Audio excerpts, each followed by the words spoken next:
லெட்டர்ல எழுதின ஒரு சின்ன பொய் ஒருத்தர் லைஃபே க்ளோஸ் பண்ணுது. Little Hampton Libels. இது இங்கிலாந்துல இருக்க ஒரு சைலண்டான டவுன். 1920ஸ்ல அந்த டவுன்ல இருக்க நிறைய பேருக்கு பேட் வேர்ட்ஸ்னாலையும் அபியூசிவ் வேர்ட்ஸ்னாலையும் தொடர்ந்து லெட்டர்கள் வர ஆரம்பிக்குது. அந்த லெட்டருக்கு கீழே ரோஸ் கோடிங் அப்படிங்கிற ஒரு உமனோட சைனோட அந்த லெட்டர் ஊர் ஃபுல்லாவும் பரவ ஆரம்பிக்குது. ரோஸ் கோடிங் ஒரு சாதாரண மேரிட் உமன். அவங்களுக்கு ஒரு சின்ன பையனும் இருக்கான். ரோஸ் கோடிங் நான் இந்த லெட்டரை எழுதலை அப்படின்னு சொல்லிட்டு ஊர் மக்கள் எல்லாத்தையும் சொல்றாங்க.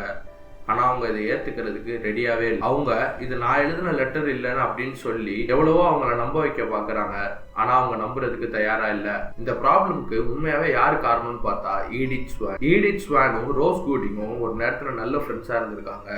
அதுக்கப்புறமா ரோஸ் கோடிங் லைஃப்ல ஒரு நல்ல நிலைமைக்கு போனதுக்கு அப்புறம் அவங்கள பார்த்து பொறாமப்பட ஆரம்பிச்சிருக்காங்க. இதுக்கு முன்னாடியே அவங்க மேல ஆல்ரெடி ஒரு ஃபேக்கான சைல்டு அபியூஸ் கேஸும் அவங்க போட்டிருக்காங்க. அவங்க மேல ஜெலஸ் ஆகி அந்த லெட்டரை ஊர் ஃபுல்லா பரப்பவும் ஆரம்பிக்கிறாங்க. அதனால ரோஸ் கோடிங்க்கு நிறைய கெட்ட பேர் வந்து 1921ல ரோஸ் கோடிங்க கோர்ட்ல ஹியரிங்க்கு ஏத்துறாங்க. 1920ஸ்ல இந்த கேஸ் கோர்ட்டுக்கும் வருது.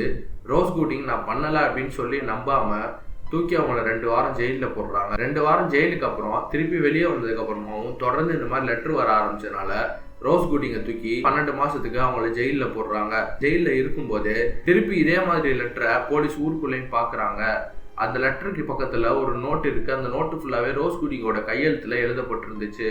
அதை பார்த்து சந்தேகமான போலீஸ் திருப்பி இன்வெஸ்டிகேஷன் ஆரம்பிக்கிறாங்க. ரோஸ் கோடிங் ஜெயில இருந்து வெளியே வந்ததுக்கு அப்புறமா இதை பத்தி இன்னும் நிறைய இன்வெஸ்டிகேஷன் பண்ணி ஈடித்த லெட்டரை போடும் போது ரெட் ஹேண்டடா 1923ல பிடிக்கிறாங்க. ஈடித்த அரெஸ்ட் பண்ணி 1923ல 12 மாசம் ஜெயிலே அடைக்கிறாங்க.